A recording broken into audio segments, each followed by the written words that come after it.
Paul Pogba's ban from football in the Euroleagues. But next, we're off to Bahrain to join Rosanna Tennant and the team for 5 Live Formula One. Thank you very much, Ellie. Yes, we wanted to be talking to you this evening from the Bahrain International Circuit, which is always lit up beautifully in the evening. The Bahrain Grand Prix is a night race. So that's where we were hoping to talk to you from this evening. But there's been plenty of chat off track today. A lot of business taking place away from Formula One sort of track action. And so that's meant that we've been slightly pushed back. So we are talking to you from the glamorous location of a hotel room in Bahrain. And the reason that we've been slightly delayed is that there has been a constantly evolving story involving the team principal of Red Bull Racing, Christian Horner. Now, in the lead up to this weekend, there were allegations of inappropriate behaviour towards a female colleague made against Christian Horner. Yesterday, that grievance was dismissed after an investigation was launched by Red Bull. They said that investigation was independent and rigorous. But there has been a lot going on in the last 24 hours, and I'm joined by Harry Benjamin, our lead commentator, the BBC's chief F1 writer Andrew Benson, and racing driver and broadcaster Alice Powell. Harry, tell us a little bit about what has been going on in the lead up to this particular weekend when it comes to Christian Horner and Red Bull Racing. Yeah, so we've got to go back a little bit because we first heard about this investigation launched by Red Bull GmbH, the parent company, on the 5th of February. At the time, we knew very few details about the specifics of this investigation or the allegations, except for the fact that they brought in an external barrister to conduct these investigations. Red Bull then released a statement yesterday evening, and it said as follows.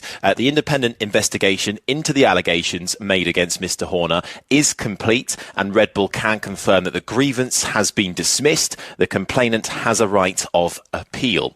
Red Bull is confident that the investigation has been fair, rigorous and impartial. The investigation report is confidential and contains the private information of the parties and third parties who assisted in the investigation. We will not be commenting further out of respect for all concerned. Red Bull will continue striving to meet the highest workplace standards. Since Christian Horner arrived today at the circuit, took his place on the pit wall for both free practice sessions. So we've had FP1 and FP2 already. Horner on the pit wall.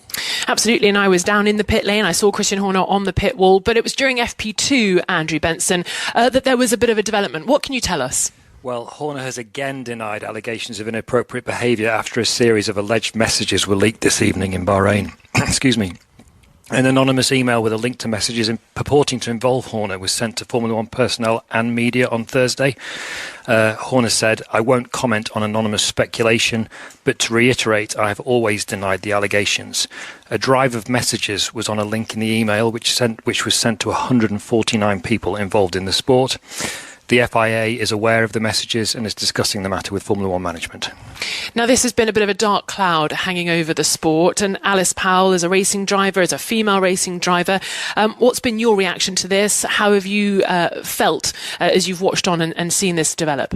Well, Max Verstappen made a comment yesterday that we've got to trust the process. You know, it was outside of Red Bull. A barrister from outside came in and did the process. We've got to trust it. But obviously the main priority for me personally is to keep everybody safe in the paddock. We've got F1 Academy starting next weekend at Jeddah. There are females working throughout the paddock, not just me and you, Rosanna, but people on the pit wall, females in the paddock and the garage as well, but also other personnel too, you know, keeping the males and everybody safe. So, yeah, we've got to trust the process, haven't we, and hope that it's been done correctly. You mentioned Lewis Hamilton. He was talking yesterday. It was a media day here in Bahrain. Several drivers in the press conference asked about their thoughts when it came to this investigation, and Lewis Hamilton was one of the drivers who commented on it. Let's hear what he had to say yesterday during the media sessions.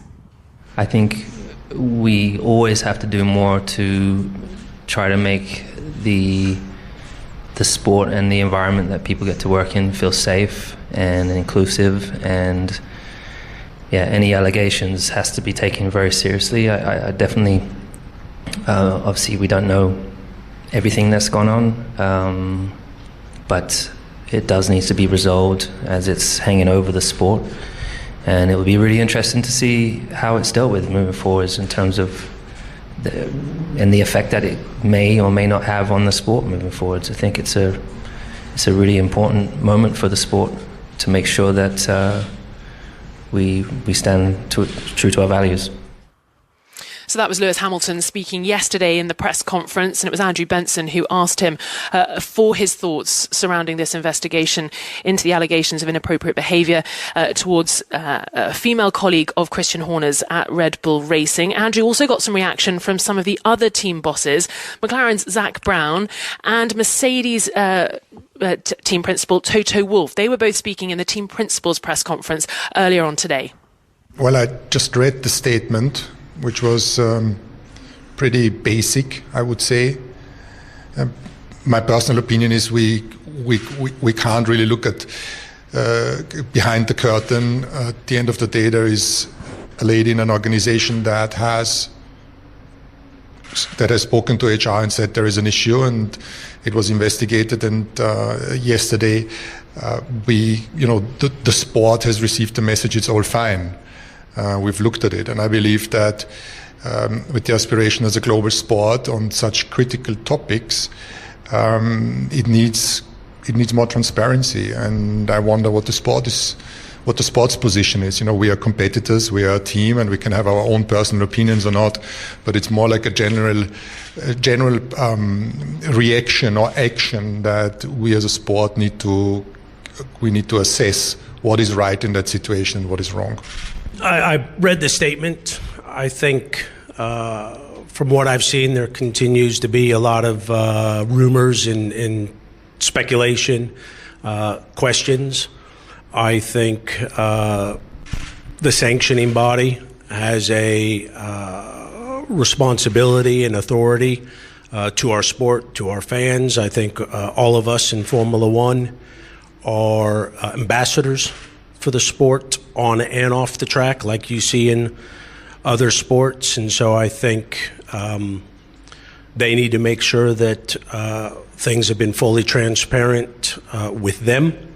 And I don't know what those conversations are, and that it needs to be thorough, fully transparent, and that they come to the same conclusion that has been given by Red Bull, and that they agree with the outcome. But I think until then, there'll continue to be speculation, because there are a lot of unanswered questions about the whole process. And so I think that's what's needed by those that run the sport to really be able to draw a line under it. Until then, I think there'll continue to be some level of speculation by people, and I don't think that's healthy for the sport. So that was Zak Brown from McLaren and Toto Wolff from Mercedes speaking in between the two practice sessions we had today, so between FP1 and FP2. And to be clear, that was before the development we've spoken about happened in FP2. So Toto and Zak were referring to the statement put out by Red Bull yesterday, Andrew. And so where does this leave the sport? They called for transparency. I don't think Toto and Zak were expecting this sort of transparency in terms of a development, but where does this leave things as we go into this race weekend? Well, everybody's waiting for the FIA and Formula One to take a position on this. They called for transparency from Red Bull when this investigation was underway. There has been no transparency from Red Bull. All they've done is said that they've dismissed the grievance. So far, I've been repeatedly asking the FIA today whether they will look into the situation, find whether they want to satisfy themselves that the investigation was as thorough as Red Bull say it was. The FIA has the power to take the licence away of any competitor who is found in breach of any of their regulations, including the International Sporting Code, which has an article called 12.2, which is a kind of catch-all article which covers all sorts of behavioural issues, basically reputational issues. Max Mosley, when he was FIA president from 1993 until 2009, he used to regularly use the Formula One regulations to impose these sorts of impose his wishes on these sorts of situations. So far, Mohammed Ben Sulayem, the FIA president, has chosen not to intervene, but the Formula One teams are pretty much waiting for that to happen.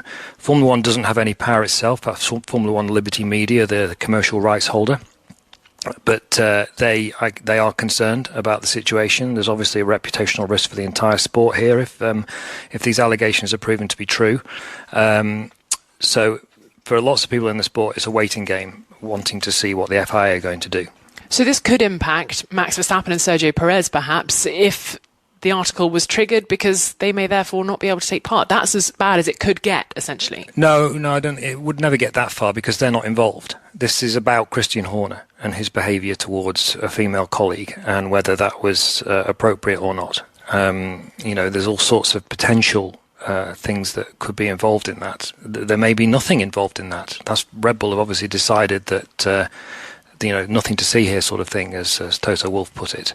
But it's not a licence for Red Bull Racing to be revoked as such. That's what I was... Not Red Bull, but Horner, potentially. He could be banned from the sport, like Flavio Briatore was after Crashgate, for example, when Renault orchestrated a race fix, essentially, or tried to orchestrate a race fix, and another team member of that team was also banned from the sport for a while. I'm not saying that's going to happen, but it's something that could happen. The FIA has the power to investigate here if it wants to. So far it's chosen not to, but we don't know what's going to happen over the coming days.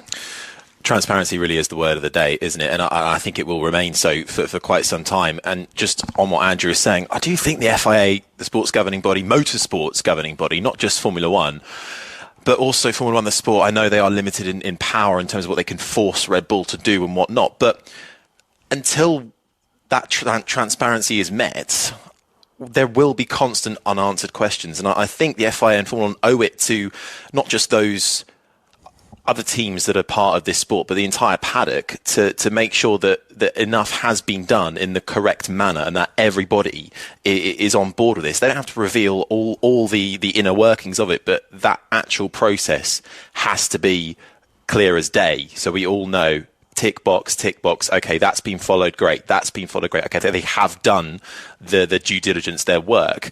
And I think the FIA and the F1 owe it to us who work in the sport, those fans who watch and listen to it. Formula One is one of the biggest sports in the world, and this could be quite a pivotal moment for the sport in how they deal with this, because a line hasn't been drawn under it. The statement yesterday certainly didn't draw a line. It begged more questions. Today there are more questions.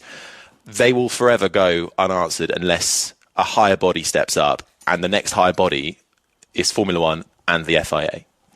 Zach Brown mentioned, and I think he's totally right, we are, all of us in the paddock, drivers, team managers, journalists, that we're all role models for the younger generation wanting to come into the sport.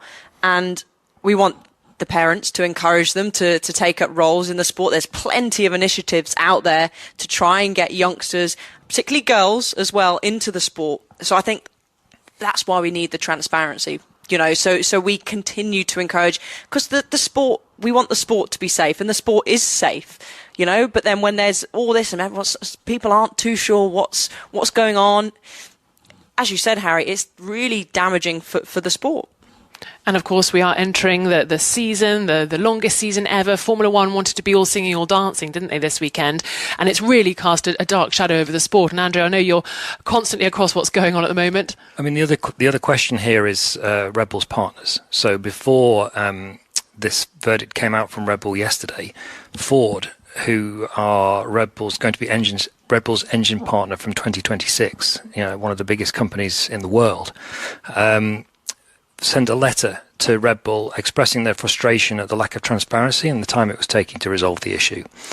I've asked Ford for a comment this afternoon. They've got back to me and said that they're not in a position to provide one at the moment. But in the letter that they wrote to Red Bull, it was clear that they, if the allegations were proven, it was not something that they were going to find acceptable. So there's a big question mark over Ford and Red Bull now. Of course, Red Bull are also sponsored by a whole bunch of other major multinational corporations. So is Formula One.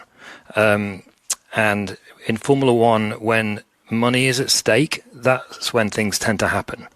So that's another thing to bear in mind in this situation.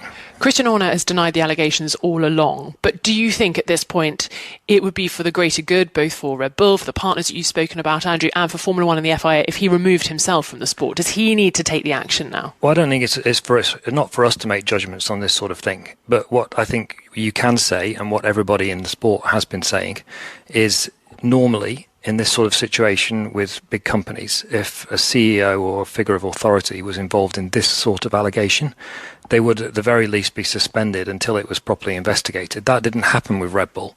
And lots of people were asking why. And we never got an answer to that question. So as Red Bull appear to have satisfied themselves that the Horner's not at fault. And he's repeatedly said that he isn't. For now, that's all we have to go on. But we were talking yesterday, Rosanna, on the podcast about how we didn't think this story was going to go away. Lo and behold, it hasn't. Yeah. And I don't think it's going to go away by tomorrow either. No, definitely not. And you can keep up to date with how the story unfolds on the BBC. Andrew Benson, the chief F1 writer, will no doubt have all the latest for you. Look, I'm going to draw a line under this particular story for our sake right now, because I think there is a great season unfolding ahead of us. The 2024 season, a new season, a record-breaking one, 24 races. We're hoping for more competition. Of course, Max Verstappen has been the runaway leader over the past few seasons.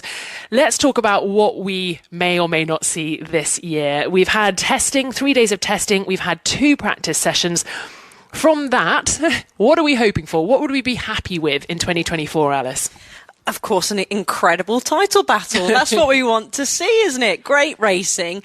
And after the practice sessions that we've had today, Max Verstappen, he certainly in free practice 1, he was particularly happy, was he, on the radio? He always is very sensitive to the gear syncs and the gear changes. So he was quite vocal on the radio to his team that he wasn't particularly happy.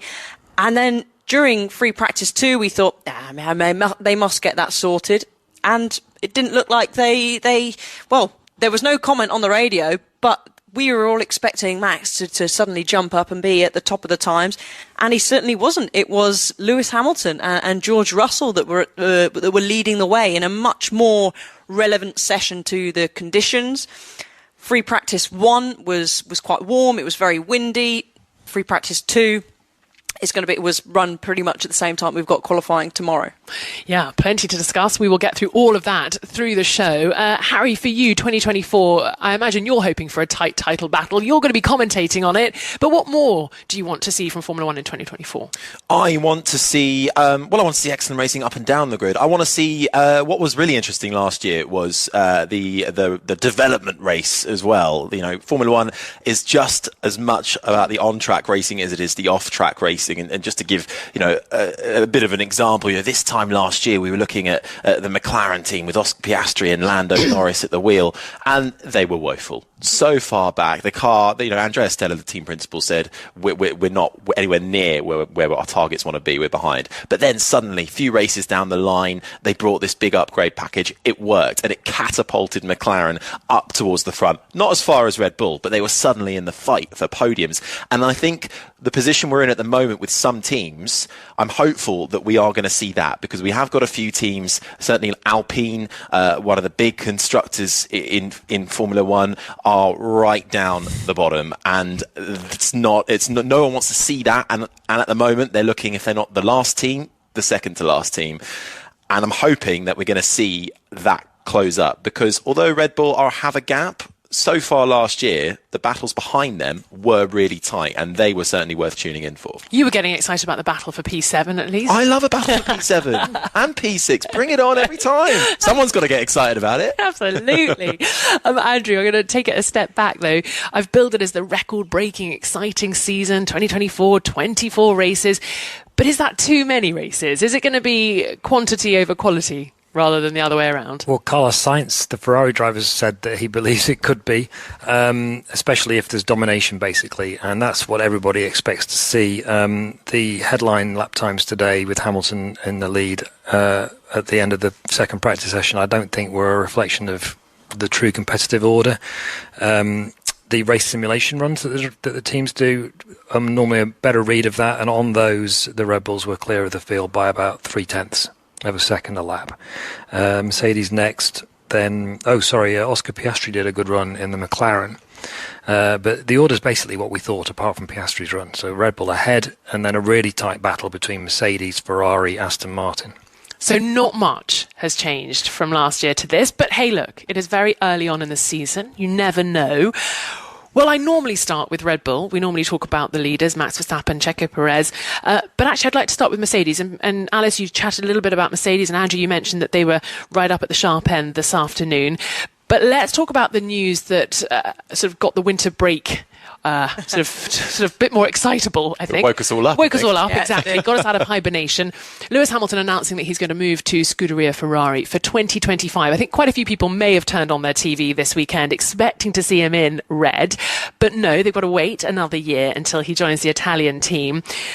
Is it exciting for the sport? Are there still some questions to be answered? Are the people like his engineers, Bono, for example, Peter Bonington, are they going to be following him to Maranello? There are a few questions, aren't there, still to be answered, Andrew? Lots of questions. I mean, it's, apart from what's going to happen on Saturday, it's like the biggest story of the sport at the moment. Everyone's talking about it. It's the biggest story for at least a decade, probably since Hamilton himself moved from McLaren to Mercedes. The biggest star in Formula One, possibly the biggest star Formula One's ever had, moves to the most celebrated team. It doesn't get bigger than that. And of course, it ends a relationship between him and Mercedes, which has been the most successful in the history of Formula One. It says lots of things about their relationship. Clearly, his contract negotiations last year didn't go very smoothly. Clearly, he's lost a bit of faith in Mercedes. We think we know the reasons for that. We can maybe get onto it later if you want to.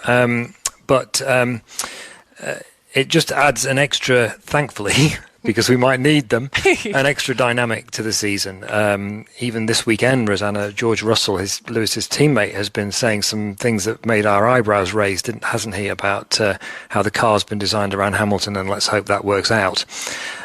So, yes, it was a massive deal, and I can tell you that when the story was breaking on that day, as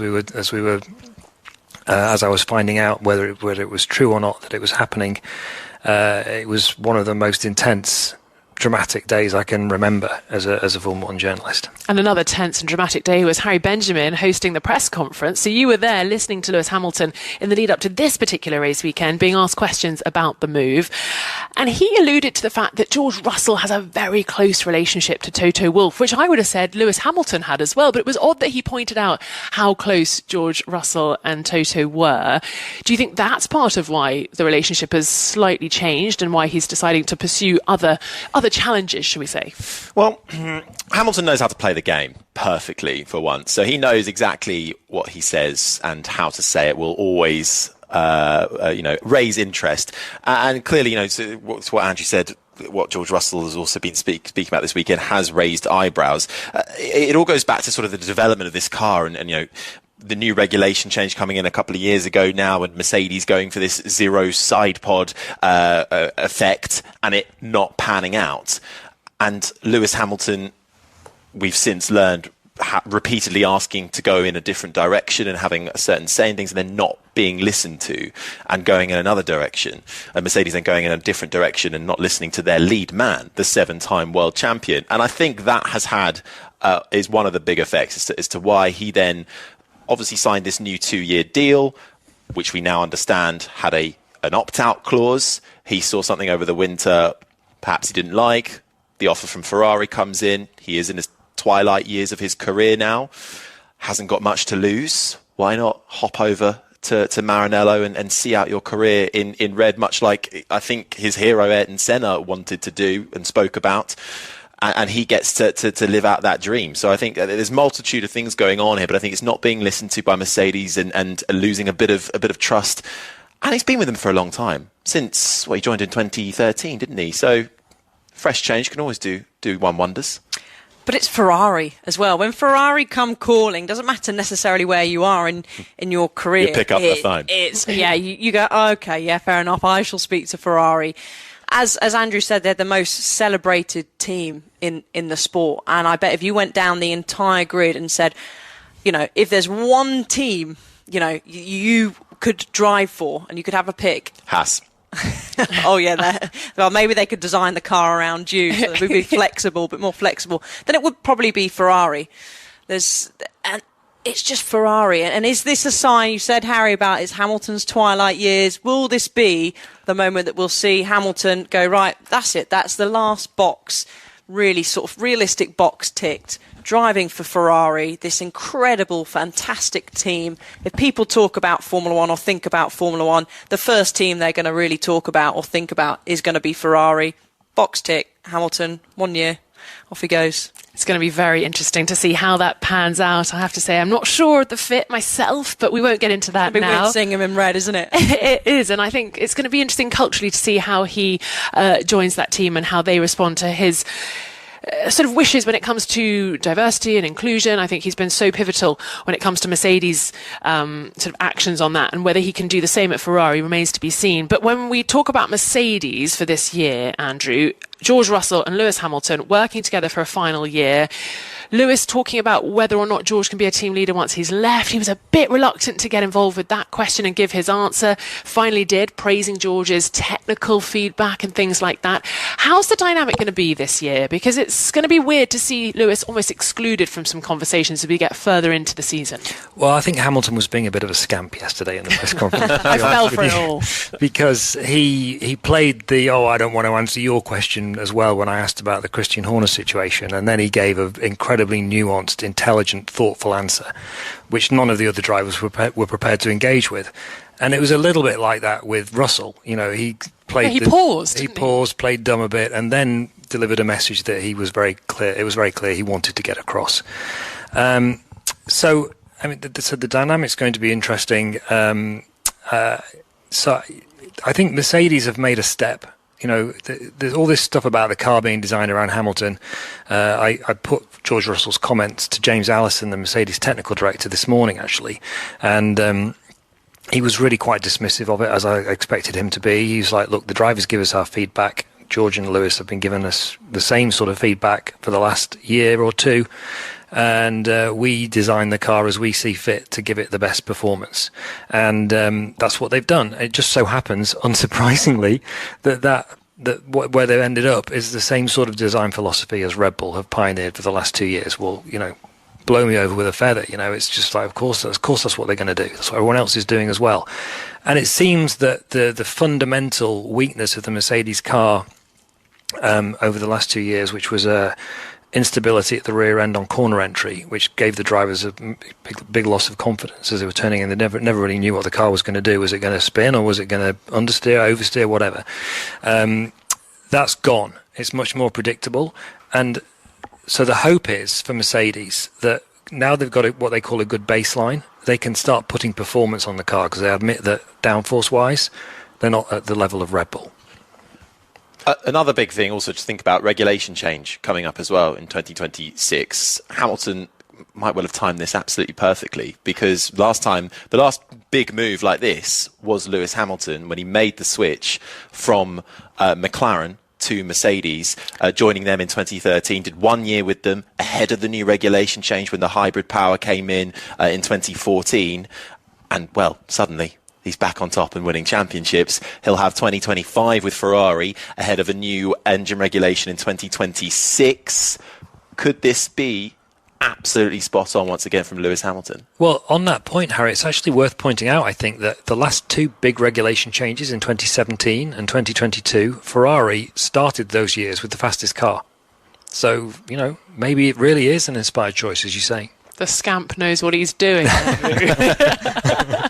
Exactly. It is going to be interesting, isn't it? Because Mercedes have had such a difficult time of it of late, Alice. And for him to see out this year in a positive way, I mean, after FP2 topping the timesheets, maybe he's going to see out his time at Mercedes with another championship win and then go across to Ferrari. Yeah, I know, but Andrew's now kicked that down, hasn't he? He's, Red Bull, 3/10 up the road. But coming into the free practice sessions today, everyone was saying, yeah, Red Bull, you know, the testing, we're going to see that Red Bull are going to be at top of the timesheets and they're going to blow everyone away. I don't think people necessarily saw Mercedes' pace coming. I certainly didn't.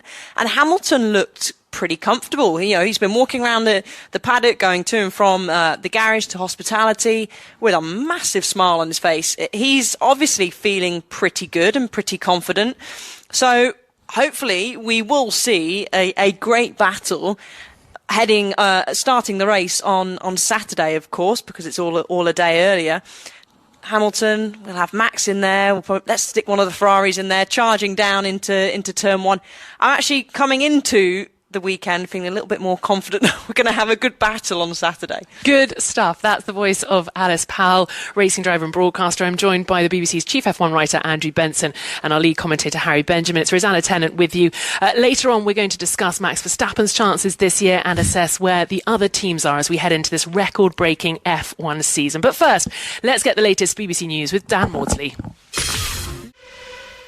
Welcome back to Bahrain. It's Rosanna Tennant here with you, and you're joining us from a rather glitzy and glamorous hotel room in Bahrain.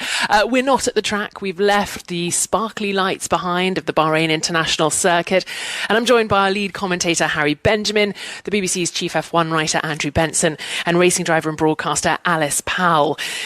Now, let's get into what we have seen today in Bahrain. We've had 2 practice sessions, FP1 and FP2. We are going to deep dive into where we think the teams and drivers kind of stack up when it comes to this season a little later on. But Harry, first and foremost, let's talk about the runners and riders, because actually, for the first time in a long time, we've got the same driver lineups, haven't we? No one's changed there, but there have been some changes behind the scenes as well this season. So tell us who we need to watch out for, who we may miss a little bit in 2024. Oh, God. OK, well, Gunther Steiner, that was the first big news in the off-season that we got. The team principal of Haas, his contract was not renewed with the team. He is replaced by Ao Komatsu, who moves from his technical role and gets promoted into that position. We also have Laura Mekies, who comes again from a technical position at Ferrari. He moves over and now is the team principal of RB. They were called Alpha Tauri. Now they're known as RB. There was a bit of debate on what we're going to call them. Was it going to be Racing Bulls? We're going with RB. Alfa Romeo. Sauber, in brackets, Alfa Romeo now gone from Formula One for the time being, and Sauber now enter this period where they kind of become Sauber. They do have some other names floating about, but we're going with Sauber for the next couple of seasons until they become Audi in 2026. We also, sadly, won't be seeing Andretti coming into Formula One in the near future, at least in 2025 and 2026. They were the team that were put forward in the tender that the FIA instigated. Formula One have since said no, in short, so they will not be coming in, but hopefully they might get another chance at it in a few years' time when Cadillac and General Motors come in with a power unit supply through the Andretti team. There's also some other news in and around the calendar as well that happened. Madrid has been announced as a place on the calendar with a street circuit. What does this mean for Catalonia? That's another question. Japan, Suzuka, everyone loves the track. It's been renewed for another 5 years. Silverstone, renewed for another 10 years. Gives them time to revamp everything over there. We've mentioned Christian Horner. We'll move on. Lewis Hamilton signed with Ferrari. We got that. Williams also announced that they'd signed an extended Mercedes F1 engine deal, which takes them beyond 2026, which is quite interesting because that's when the new power unit regulations come in. So they've committed to go with Mercedes power. And Norris and Leclerc signed long-term Formula One deals with McLaren and Ferrari, respectively. Harry Benjamin, take a bow and take a breath. Round of applause, Harry. Well done. Do it all again. If all the commentary fails, you've got a newsreading job right there then. And all my friends ask me what I do in the off-season. Yeah, exactly. Quiet time. Putting all your Christmas presents together, I'm sure, Andrew. There's been plenty to keep us occupied. Maybe some stories grabbing headlines more than others, but plenty to kind of digest after that, was it 95-day break that we had from Abu Dhabi to race end? It has gone fairly quickly, I have to say. So we find ourselves in Bahrain, the first round of this record-breaking season, 24 races. This weekend is a strange one. We're going to be racing on Saturday night. We're bringing forward the race to Saturday in the same way next weekend we're bringing that forward in Saudi Arabia as well. We'll race on Saturday night as well. So we've had FP1. Daniel Ricciardo was fastest in the RB. As you said, we're referring to what was Alpha Tauri as RB. He was fastest. They bolted on the soft tyres, though. So was that a little bit of a red herring that we thought perhaps they were showing their cards early on, but maybe they were just running the faster rubber? Yeah, I would exactly say that. They were definitely running the fastest rubber. The soft tyre, it's always going to be faster than the mediums and the hard, depending on obviously when you're running it in a race. But actually, I was quite surprised, and Andrew, I think you were fairly surprised as well when we were watching free practice 2, the length of time people were actually spending on that that soft tyre. I thought they were doing a lot of laps. We expected them to chuck on some medium tyres because that's what we're expecting them to be using during the race on Saturday, and do a long run. That's why we sadly missed out on Long Run Corner. If you do listen to our coverage, I was very sad. I had a whole spiel to put out for introducing Andrew, but there we go. So I was quite surprised by that. So is there anything that you sort of made from that, Andrew? Well, I think what my interpretation of it would be that because the tyre allocation for all the teams is very heavily weighed in favour of the soft tyre always. So usually when they start using the soft tyre a lot in the practice sessions, it means they're not going to use it in the race. They don't want it. So it looks to me like the race will be focused on the medium and the hard tyres, which are the two here in Bahrain. They're the two hardest compounds that are available out of the Pirelli range, and that's not a surprise, Alex, is it? Because this is one of the most abrasive circuits on the calendar. It wears the tyres out a lot. There's a lot of strain on the rear tyres in particular, under what they call traction events in Formula One, which basically means acceleration out of corners. So I think that what we're going to be looking at a two-stop race, I would imagine, minimum, focused on the medium and the hard. Maybe some people will stick some softs on depending on how the strategies play out.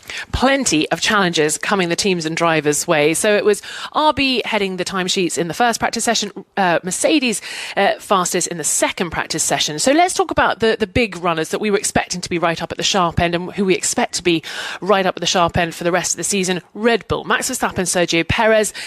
Are they leagues ahead? Have they made a massive step forward in the winter break? And their car, I was down in the pit lane, their car looks a bit different, doesn't it, Andrew? The car looks absolutely awesome. It's a work of art. I was standing next to it today when they were doing they call them the car presentations. The FIA make the teams wheel a car out into the pit lane for people to get close to it, and then we can talk to someone technical in the team. And it just looks like a class apart. It's amazing. But it was an interesting day for Red Bull because they looked so dominant in testing last week, especially when Max Verstappen was behind the wheel. But they didn't look in the same shape today. He was complaining about all sorts of things to do with the car. The car was it was bouncing. The gear shifts weren't good enough. It was all over the place. He used a swear word at one point. I mean, he likes to have a bit of a complaint, Max, when he's not absolutely happy with the handling. But and of course he wasn't fastest, which you would expect him to be. So that was all a bit surprising. But then, as usual with these things, especially in practice sessions and test sessions, it's about digging down into the data below the sort of surface level. And as I was mentioning earlier, the race simulations, which the practice was run slightly differently than we expected by all the teams, which threw both Alice and I, and I'm very sorry about Long Run Corner, Alice. Maybe you can save that one for next time we're together. Next time I will. It looked like he was in a league of his own. Perez, unfortunately for anyone who wants some kind of competition for Red Bull, was the next fastest car, followed by Piastri and then the Mercedes. So apart from Piastri's pace, which looked slightly anomalous but was not completely incredible according to rival teams, that's kind of what we expected. Red Bull a step ahead of everyone else, and then Mercedes, Ferrari, Aston Martin and McLaren really closely behind. That's kind of how it looks. Yeah, we're not going to know really anything until qualifying. So I think that really today was weird. Obviously, we have the FP1 daytime session, then we get into the night. We thought we'd get it is a bit more representative in the night, but as Andrew said, it was a bit of a weird session. It does give us an inkling, obviously, but the true pecking order will be revealed. We've done sort of the front half, but the latter half is going to be really interesting. This midfield towards the back end as well. Where do Williams sit? Where do RB sit? There's a lot of talk around them at the moment, and particularly their closer ties with the big sister team Red Bull. They share a lot of the same parts on the car now, and there's a couple of Zach Brown in particular, the CEO of McLaren, not very happy with their alliances, and it goes beyond just the racing track. It also extends in F1 commission voting and all this kind of stuff. So that's going to be really interesting to see where they lie. Equally, we mentioned it earlier, at the back, Haas finished last of all the teams last year, and they really played down their expectations coming into this season. They've got Kevin Magnussen and Nico Hülkenberg in the car. They actually seem pleasantly surprised with how their pace has been so far. They haven't really so far been chasing any kind of outright pace, just trying to get on top of their tyres, because that is what absolutely floored them last year. Good in qualifying at times, went back in the races because they ate their tyres. The big question mark at the moment is over the Alpine team. Previously, Renault in days gone by, based in Enstone, and they look like they've had a tough winter. They've gone for a complete overhaul. Everything has changed except for the steering wheel, but that car is apparently quite overweight and it looks clunky out on track. The times weren't good either, and you sort of walk past Alpine and you chat to people there, and they didn't seem full of optimism post free practice. So they're a team to watch and see where they lie as well come qualifying. So I think that's sort of a picture of how the rest of the grid looks, but it's a long season. The most of any 24 races, plus you throw in sprints as well, and that comes with a whole load of other baggage. What happens if there's a incident damage maintained? We've got a bit of a rejigged format as well. So there's going to be a lot of things to look out for, particularly that alongside the pecking order for Formula One this year. And you talk about the pecking order. We've got some drivers under a lot of pressure to perform and haul themselves up the order. I'm thinking of Sergio Perez, first and foremost, as well, at Red Bull. Can he hold on to that seat for the whole season, not just for going into 2025? Well, until Hamilton signed with Ferrari, 13 drivers were out of contract at the end of this year. Sergio Perez being one of them. He's been told by Christian Horner and the team that if he doesn't up his qualifying pace and get closer to Verstappen, that contract renewal isn't looking likely. He is one of them. And this big mover as well, Lewis Hamilton's gone to Ferrari. He's replaced Carlos Sainz. Where does Carlos Sainz go? He's a very good driver, very capable, and he should be in a team for next year. Where does he go? Who goes and replaces Mercedes, Mercedes Hamilton seat? There's a lot of talk around an F2 young hotshot who Mercedes are backing, and it seems like he might be their version of Max Verstappen, a driver called Andrea Kimi Antonelli. Fernando Alonso, though, is also being touted as a Mercedes replacement. And then you have a little bit further down, Logan Sargent, the American, a rookie last year, now in his second year, under huge pressure. He gets a second chance this season, but he's got to make it count. He goes up against Alex Albon as his teammate, who has reinvented himself since his days alongside Verstappen, and a lot of people are talking about him. Could he be a Red Bull replacement again? But that seems to have been muted over the last few months. But I think Helmut Marko, the Red Bull advisor, was having a little look around to see if Albon might be available. But James Vowles has said, no, he's ours at least for the next couple of years. But this is what is really exciting. There is a lot of silly season chatter, and it's happening quite early on. Because, you know what, to be honest, thank goodness Lewis Hamilton signed for Ferrari, because what would we be talking about this year? But as you said, there's a lot of drivers that are out of contract this year, and I think it's just really interesting to see how that's all going to play out, especially, so Perez was down in 10th today. He was 2.5 tenths off Verstappen, who was P6. That's in free practice 2. Let's say Perez doesn't up his game, as Christian's requested, then who's going to hop into that seat? You know, it's basically the hottest seat in Formula One, isn't it? Everyone wants to be in a Red Bull car because it's expected to be winning. But the issue you have there is you're up against Max Verstappen. You know, it's really, really hard. He's you could say, I would think destroyed is the wrong word, but he's almost a teammate destroyer. Yeah, Max Verstappen is a teammate destroyer. He's broken his previous teammates in Albon and Gasly. Perez, I think, he's stood up pretty well. He's still there fighting, fighting hard. He's still there, so that's a good sign for him. But they just want a driver to be there right behind Max, don't they? And that's why Christian has said, look, Perez, you need to close the gap, because we don't want other drivers filling in the gap between you and Max. We want you there to protect Max. The last thing a team wants, essentially, is having a Hamilton or Rosberg situation where you've got two drivers that are fighting up the front, and it gets a bit sticky, it gets a bit messy, they're crashing into each other. A team don't want that. They want sort of essentially a number 1 driver, then a number 2 driver. So ideal scenario, for Red Bull, I guess, Max wins the Drivers' Championship, and then they quite easily wrap up the Constructors' title. So that will be the question. If Perez doesn't say who's going to take that Red Bull seat, Andrew. Well, I was feel gonna like you say- have all the answers. Andrew No, I was just going to Benson's say there are take it. quite a few Yeah. drivers out of contract who've already been Max Verstappen's teammate and who could take that Red Bull seat. Would they want to go back against it? When Daniel Ricciardo's asked, he's like, "Yeah, I want to go back in and be in Red Bull next to Max. We got on really well." I sort of think, He was the hang on a reason he second. left. Yeah, I know. I get very confused. So Ricardo left not because him and Verstappen weren't getting on very well, but because he felt that the team were increasingly focusing on Verstappen. And I think the straw that broke the camel's back, if you remember back to Baku in 2018, They crashed when together. they crashed together, Ricardo felt that was Verstappen's fault for doing a double move in defence on the approach to the first corner, and the Red Bull management didn't take that view, and they were both sort of humiliated in front of the team, basically. I don't know exactly what happened, but Ricardo was very unhappy about that, and he saw the sort of writing on the wall, and he felt, well, I'll go somewhere else and I'll make it my team.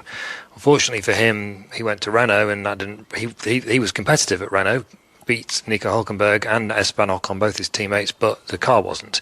Then he went to McLaren again, thinking he would make that his own team. Then the problem was him. He got beaten by Lando Norris, and they fired him essentially. And his reputation took a bit of a dive there. He's got the seat back at the second Red Bull team, but his first focus is to try and beat Yuki Tsunoda, which he didn't do convincingly at all. In fact, he didn't last year. Tsunoda was actually slightly the quicker of the two on balance over the few races that they had together. So that's the situation with him. I would have thought that Carlos Sainz would be very appealing to Red Bull. He's done an extremely good job alongside Charles Leclerc at Ferrari. Leclerc kind of likes to drive a little bit like Verstappen. You know, he thrives on oversteer. And yet Sainz has found a way to live with that and look respectable. Respect. Made up a word there. It's been a long day. It's been a long day, exactly. been a long week Look this day. respectable against Leclerc. He's still an average of like a tenth and a half off him in qualifying, but it's decent, you know, and he's done well in the races. So I would have said that's the most solid choice for Red Bull if Sainz wants to go there. And the way things are shaping up at Mercedes, it doesn't feel like Sainz is that high on their agenda. It feels like Antonelli's like option A, as Harry was saying, and incredible though it might seem, considering all the bad blood between Mercedes and Alonso in the past, that Alonso might be a sort of backup plan. But that depends on him wanting to continue in Formula One, which he's been giving mixed messages, Alonso, hasn't he? Because on the one hand, he's been going, I need to decide whether I want to do this at my stage in life. On the other hand, look how good I was last year. I'm going to be, of course, people are going to be interested in me. I'm the only world champion available. And I'm expensive. Yeah. So, and understandably, if you were Toto Wolff and you've got this kid who might be the next Max Verstappen and Fernando Alonso as your options, obviously Carlos Sainz isn't going to be a higher option on your list than them. Why would he be? His other option, Sainz, is Audi, or what will still be called Sauber next year. The problem with that for him is that he's pushing 30 now, and it's going to be probably 5 years before Audi are competitive, if they ever get there. That's a long time for him to wait for a competitive car. So it's probably not his favoured choice, but you know, if you're looking at the option of the second Red Bull against Verstappen or Audi, you know, there are pros and cons to both.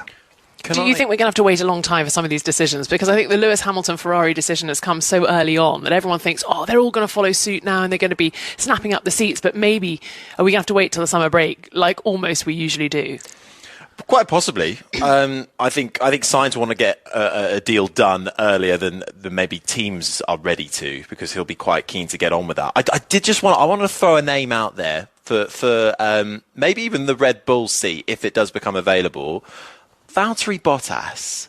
Now hear me out. I wondered if he was going to go back to Mercedes. Well, I just think again that's in my head as well. I just think he's out of contract at the end with Sauber, and I'm not feeling it. Look, we talked about it. They want a good number two. Those teams want somebody who is competent and can be on the podium, can win races when their main guy can't, can be in the hunt for pole position, can be used strategically in a race, which at times Sergio Perez, and it's not only him, Gasly was the same, Albon was the same, cannot be always used strategically in a race because they have to cut through the field and try and catch up. Bottas is a solid number two driver. He was close to Hamilton, And, there was a reason Lewis Hamilton, I think, said one point that Valtteri Bottas is probably my favourite teammate ever. They were good mates. And that's because Bottas was able to, be there, but not really challenge Hamilton. So could they look at a man like Valtteri Bottas, who's only got a few years left in his career, let's be realistic,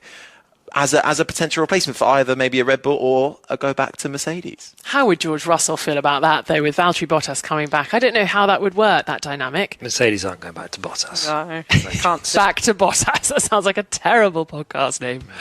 He's going to Red Bull, that's why. No chance. I can't see. He's too happy drinking his coffee and doing his calendar. He does have a He's whole new lease of enjoying life, himself, doesn't isn't he? Okay, so we're putting that idea Just in the bin. wanted to chuck it out there. That's okay. You can chuck it out there. Who else do we need to keep an eye on then? Who needs to perform to kind of get some teams interested in them, those drivers that are out of contract? Talk of Esteban Ocon needing to perform. His contract is obviously up with the Alpine team, so he's another driver that would need to perform. And on Ocon, I would say he's looking vulnerable because he got beaten by Gasly last year, and it was Gasly's first year in the team, and Ocon's been there since Kingdom Come, and they really don't get on, those two. They make no bones about that.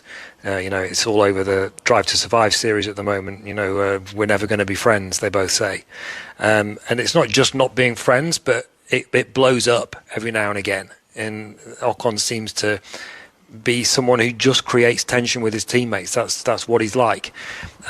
Which is weird because in the media pen he's perfectly polite and lovely to us in the media. It's very strange. Exactly, but obviously the competitive fire burns very hot in Esteban Ocon, and unfortunately at the moment, or last year, and then also against Fernando Alonso, the performances weren't backing it up. So I would say he's looking vulnerable. Mercedes wouldn't be interested because, of course, he was linked to them before. He's still linked to them in the sense that Toto Wolff has some kind of management role with him, but I think that Esteban Ocon's chances of going to Mercedes ended like 5 or 6 years ago. So that's a no as well. Antonelli's looking like a shoe-in at the moment. Andrea Kimi Antonelli is hot property at the moment. He's skipping Formula 3. He was in the series below that last year. He skipped that one and gone straight into Formula 2. It's not the first time that's happened with a driver. I mean, look at Verstappen in recent history. Bottas was another driver, but you go back to Alonso and Raikkonen did all similar things. That's how highly Mercedes rates him. But it's going to be hard, Alice, isn't it, for him to hit the ground running, having skipped series in their new F2 cars as well. I don't want to get too bogged down in that, but it's a lot for him to learn. Mercedes are also going to be giving quite a rigorous development program too. So it's going to be a big year for him. It's going to be a massive year. And actually, I would like to see some younger drivers come up through. We've got Ollie Behrman. He's a driver that everyone is talking about. He did, I think, a great job in the Haas when he came into the practice session. He's a reserve, obviously, for Haas and Ferrari. There's other young drivers that are in Formula 2. Victor Martins is one of them as well. Formula 2, if anyone doesn't watch it, it's great. The racing is great, and that is where the next talent is coming from. And there is some fantastic talent that is begging to step up into Formula 1. And the past several Formula 2 champions, and Formula 2 is a hard category. They don't have power steering, they don't have tyre warms like they do in Formula 1. I'm not saying that it means it's harder, but it's difficult. They have to be serious drivers to win that championship. And the last several champions, they've not got a seat. Drogovic, who won it 2 years ago, he's still wandering around the paddock as a reserve for Aston Martin. So I'd like to see some junior drivers from those deserving junior drivers from those categories come up and take some 1, 2, 3 of those seats. Yeah, here. We had your news roundup earlier on, Harry. Of course. What did I miss? No, not at all. You mentioned, obviously, drivers who'd signed. Oh, yes. So Lando Norris, Charles Leclerc, they're looking safe, obviously. What do they need to do, though? They need to be team leaders. They need to be, Charles Leclerc needs to be ready to receive a teammate such as Lewis Hamilton in a year's time. He's going to have the upper hand, surely. You would think so. He'll have a year on Lewis at that point. He'll know where the loos are in Maranello. Lewis won't. But it's Lewis Hamilton at the end of the day, and it's going to be a crucial year for Charles Leclerc. It's going to be a make or break, quite possibly, for his, not only his career within Ferrari, but also his Formula 1 career in general. Because, if Lewis comes in straight off the bat and is absolutely trouncing him, then Ferrari go, right, Lewis is our guy, everything's going to wrap around him. Where does that leave Charles Leclerc? Does he then go, well, if I'm going to try and be the number one guy again, I've got to move teams? Equally, that can go on the other foot as well. Big year for Lewis Hamilton too. And just on Lando Norris as well, big year for him in terms of it's actually his teammate's second season. Oscar Piastri, again, another highly rated driver, seemed to struggle a little bit with race pace last year compared to Lando, but is fast. And Norris, just got to keep an eye on him, because those two were pretty evenly matched, and Norris could find that he's got a bit more of a feisty teammate than he has done in previous years. But Andrew, sorry, I know you wanted to come in on the Hamilton and the Leclerc situation. Yeah, I just wanted to say, I'll tell you what's not going to happen, and that's that Lewis Hamilton's going to destroy Charles Leclerc. That's not going to happen. That is not going to happen. Okay. Charles Leclerc is incredibly fast, and I wouldn't even. So is Lewis Hamilton, by the way. But I wouldn't be surprised if Leclerc's faster than Hamilton on average in qualifying. The race is a different matter. Leclerc's got a little bit to learn in the races, particularly not to make errors because he drives on the edge so much. But a lot of people in Formula One think Charles Leclerc is the fastest driver that there is over one lap. And he certainly looks like it from time to time, Alice, doesn't he? Yeah, no, and he's pulled out some sensational laps, hasn't he, in time. Struggled a little bit today, but I agree. I think it's going to be a real fascinating battle that we're going to see at Ferrari next year. Okay, let's talk about the fascinating battle that we're going to see here in Bahrain this weekend. Oh, yeah. That's not going to take very long. Well, let's be positive. Let's talk podium predictions. From what you've seen in FP1 and FP2, from what you've seen in testing, from what you've heard, who's on your podium this weekend, Alice? Does it have to be in any particular order? Just throw me 3 drivers. Go on. Do you know what? I'm going to be different. I am going to be positive, and I'm going to be different. I'm going to say we'll see a Hamilton. Let's go for a Hamilton victory. Let's be different. Andrew's looking at me in absolute disgust. I would say Verstappen in P2, and why not stick Sainz up there as well? Okay, so Hamilton, Verstappen, Sainz podium for Alice Powell. You've heard it here first. Andrew, what are you thinking? I'm saying Verstappen, Hamilton, Leclerc in that order. Say again. Verstappen, Hamilton, Leclerc in that order. Okie dokie. And Harry? Verstappen, Perez, Hamilton in that order. Okay, I'm going to say Verstappen, Hamilton, Leclerc in that order, because that's how I've said it. Well, there we go. Let's find out if any of our predictions come true this weekend. It's the first round of the 2024 season. It's going to take place here in Bahrain. Next up here on 5 Live, it's the Women's Football Weekly with Ben Haynes and Ellen White.